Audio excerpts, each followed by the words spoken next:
നടൻ കുഞ്ചാക്കോ ബോബന്റെ ഫേസ്ബുക്ക് പോസ്റ്റാണ് പ്രേക്ഷകർക്കിടയിലെ പുതിയ ചർച്ചാ വിഷയം. എന്നെ കൊല്ലാൻ ആഗ്രഹിച്ച ആളുടെ കൂടെ വർക്ക് ചെയ്യാൻ സാധിച്ചതിൽ ഒരുപാട് സന്തോഷം എന്ന് തുടങ്ങുന്ന പോസ്റ്റാണ് ആരാധകരെ ഞെട്ടിച്ചത്.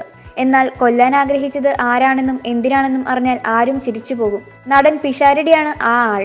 കുഞ്ചാക്കോയോട് തനിക്ക് അസൂയയുണ്ടായിരുന്നുവെന്നും താരത്തെ കൊല്ലാൻ ആഗ്രഹിച്ചിരുന്നുവെന്നും കളിയായി പിഷാരടി ഒരു അഭിമുഖത്തിൽ പറഞ്ഞിരുന്നു. ഈ സംഭവത്തെ ഓർമ്മിച്ചാണ് കുഞ്ചാക്കോ പോസ്റ്റ് ഇട്ടത്.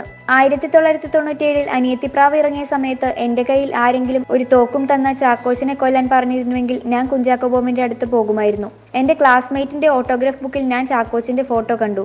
അതുകൊണ്ട് മാത്രം ഞാൻ അവൾക്ക് ഒന്നും എഴുതി കൊടുത്തില്ല. കാരണം എനിക്ക് ചാക്കോച്ചനോട് അസൂയയായിരുന്നു. ഇതാണ് പിഷാരടി അഭിമുഖത്തിൽ പറഞ്ഞത്. ഇതിനെ കളിയാക്കിയാണ് രാമന്റെ ഏഥൻ തോട്ടത്തിൽ ഒന്നിച്ച് അഭിനയിച്ച പിഷാരടിയെ കളിയാക്കി കുഞ്ചാക്കോ ബോബൻ പോസ്റ്റ് ഇട്ടത്.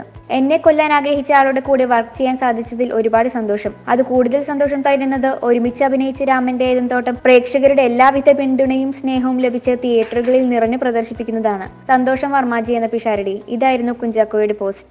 You're watching me on metromatney.com. metromatney.com. Subscribe for more videos.